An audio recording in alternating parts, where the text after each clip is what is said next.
lep dan, lep avto. Poglej ga, tole je čist novi Hyundai Tucson. Zdaj v četrti generaciji je 2 cm daljši kot prej, tudi medosje je daljši, tako da je znotraj več prostora. Meni pa je všeč, ker ima zdaj dnevne luči tule na maski in res fajn zgleda.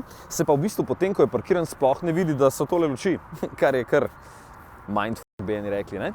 No, po drugi strani pa je notranjost zelo moderna, ima dva velika zaslona, 10-25-palčni digitalni merilniki in multimedija.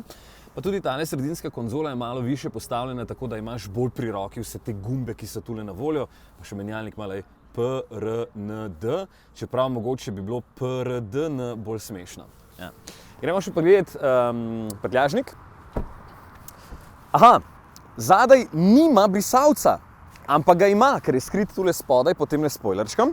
Prtljažnik pa je različno velik, odvisno od motorja. Zdaj vstopni bencinski s prednjim pogonom ima 620 litrov. Tale hibridni ima 616 litrov.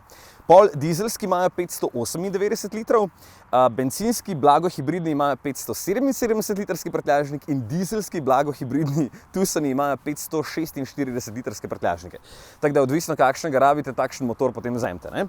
Sicer pa je fajn, tale je v bistvu navadni hibrid, ima 230 konjev in fajn gre, pa ne porabi veliko. Več pa v testu.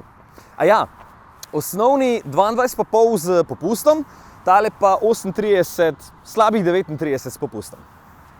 Saj je fajn, lej, pa še tole zgleda tako, da te je grizli s šapami napadel.